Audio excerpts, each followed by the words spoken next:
नमस्कार दोस्तों, मैं सुनील कुमार आपका स्वागत करता हूं आपके अपने चैनल क्या ऐसा होता है में।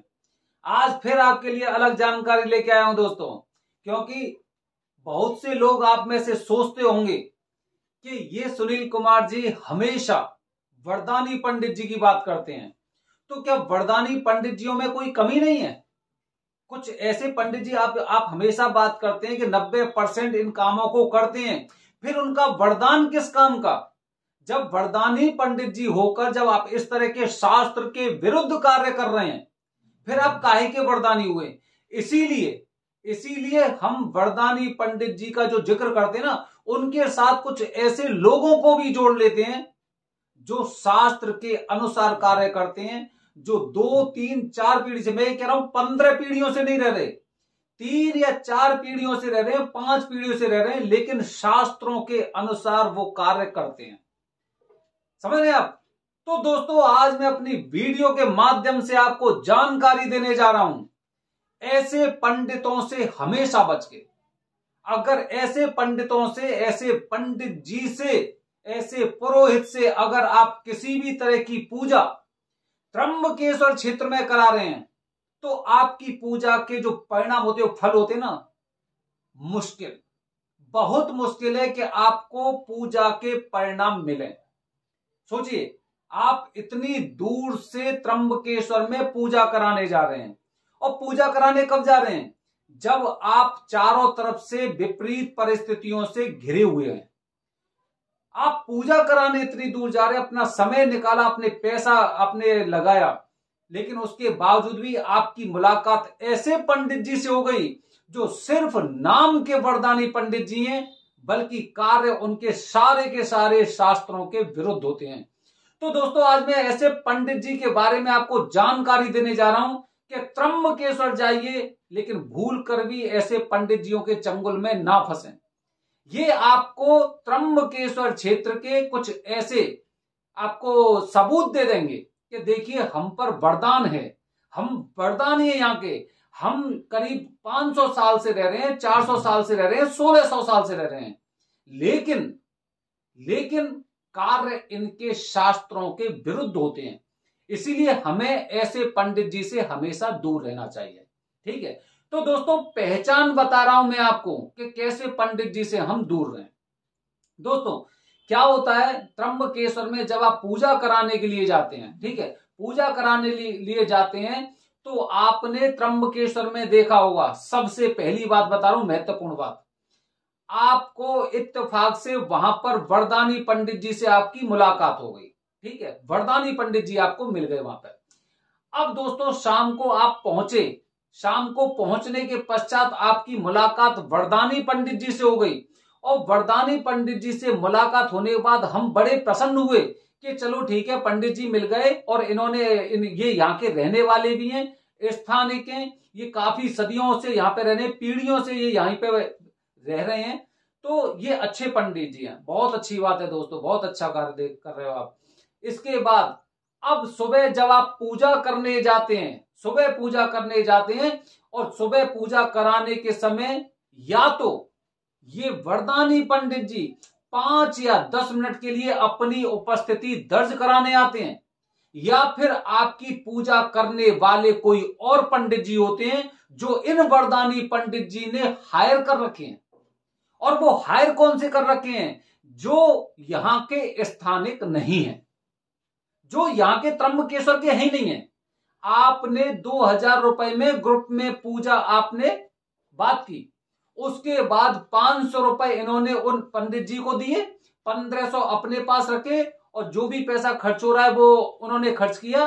उसके पश्चात आपकी पूजा किसने की? किसने की? बाहर वाले पंडित जी ने। तो उसी पूजा को आप बाहर वाले पंडित जी से करवाइए ना। जब आपको लग रहा है कि वरदानी पंडित जी कुछ ऐसा कर रहे हैं, तो फिर क्या जरूरत है इन वरदानी पंडित जी से पूजा कराने की? फिर तो आपको बाहर पूजा करानी चाहिए, बाहर करवा लो, इससे अच्छा तो। लेकिन ऐसे पंडित जी के चंगुल में आप मत फंसिए। ठीक है? ये ऐसे पंडित जी होते हैं जो शास्त्रों के विरुद्ध, इन्होंने धंधा बना रखा है, एक तरह से रोज का बिजनेस बना रखा है, कि ये इसी तरह से अपने वरदानी होने के नाते जगह जगह से ये पूजा ले लेते हैं, और उसके बाद अपना मार्जिन उसमें से देख के ये पूजा जो बाहर के पंडित जी हैं उन पंडित जी को दे देते हैं 500 रुपए में। 1500 रुपए अपनी पॉकेट में आते हैं या फिर 1000 रुपए अपनी पॉकेट में आते हैं, लेकिन स्वयं पूजा नहीं कराते। ऐसे पंडित जी से आपको बच के रहना चाहिए। और ज्यादा से ज्यादा क्या होगा कि ये आपके लिए 10 मिनट के लिए 5 मिनट के लिए उपस्थिति दर्ज कराने आ जाते हैं। तो ऐसे पंडित जी से आपको सावधान रहना है। दूसरे पंडित जी की बात कर रहा हूं दोस्तों, ये भी एक पंडित जी हैं, वरदानी पंडित जी हैं वहां के, लेकिन इन वरदानी पंडित जी ने तो अपनी पूजा को पूरा बिजनेस बना लिया है। पूरा व्यवसाय ऐसा है कि एक ग्रुप में 50 से 60 लोगों की एक साथ पूजा करते हैं। 50 से 60 लोगों की एक साथ पूजा करते हैं। और उस पूजा में या तो ये अकेले होंगे या 3-4 पंडित जी और होंगे जो मिलकर उस पूजा को कराते हैं। मतलब खुद हैं, लेकिन खुद के अलावा अगर 3-4 और भी हैं तो वहां के स्थानिक नहीं है। ये कहां के? ये भी बाहर के पंडित जी हैं।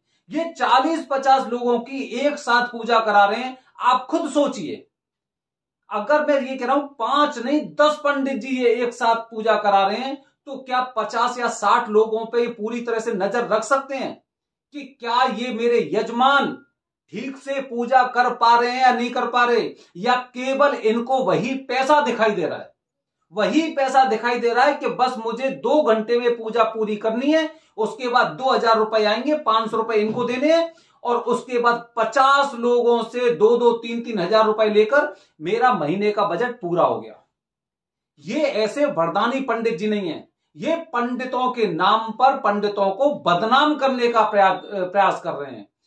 जब पूजा बताई गई है विधि विधान से, अरे पूजा करनी है आप भाई पूजा करवाइए।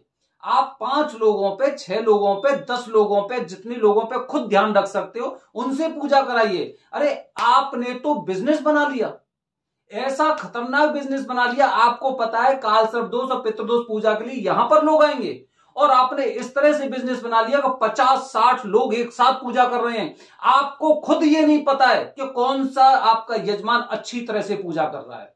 ठीक है, तो दोस्तों दूसरी तरह के वरदानी पंडित जी ऐसे होते हैं। ऐसे पंडित जी से हमेशा बच के रहना चाहिए, हमेशा बच के, क्योंकि आपको पूजा का फल मिलना ही नहीं है। केवल फल का वो अंश मिलेगा आपको जो त्र्यंबकेश्वर क्षेत्र है उसके कारण आपको मिल रहा है कि त्र्यंबकेश्वर में आपने पूजा कराई। अन्यथा पंडित जी की तरफ से आपका योगदान पूरी तरह से 0 है। और हो सकता है कि इनके द्वारा कराई गई विधि अगर आपके अनुसार कुछ गलत हो जाती तो उसके दुष्परिणाम भी आपको झेलने पड़ते हैं। किसकी वजह से? ऐसे पंडित जी की वजह से। ठीक है, अच्छा दोस्तों तीसरे तरह के पंडित जी बता रहा हूं मैं, त्र्यंबकेश्वर क्षेत्र की बात कर रहा हूं। देखिए त्र्यंबकेश्वर जो 200 वरदानी पंडित जी ना उसमें से 90% पंडित जी ऐसे हैं। तीसरे तरह के पंडित जी की बात कर रहा हूं, इनका काम भी पैसा कमाना है। केवल इनका उद्देश्य यह है कि मुझे पैसा ही कमाना है।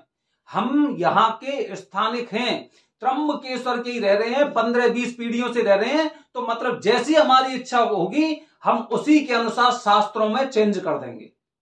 हम शास्त्रों के विरुद्ध होंगे तो शास्त्रों को अपने अनुसार चेंज कर देंगे। ऐसे ऐसे पंडित जी मैंने देखे हैं। उदाहरण दे रहा हूं आपको, देखिए उदाहरण देखिए, काल सर्प दोष की पूजा हो जाए, त्रिपिंडी श्राद्ध हो जाए और पितृ दोष की पूजा, तीनों पूजाओं में अंतर है।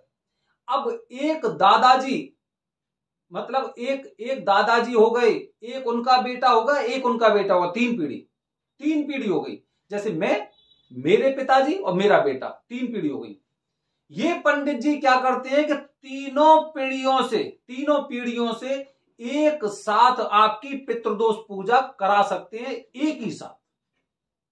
शास्त्रों के अनुसार एकदम अनुकूल नहीं है, और ये बहुत गलत बात होती है, क्योंकि आपने केवल पैसा कमाने के लिए शास्त्रों के विरुद्ध कार्य किया है, और इसके दुष्परिणाम ऐसे पंडित जी को भुगतने होते हैं।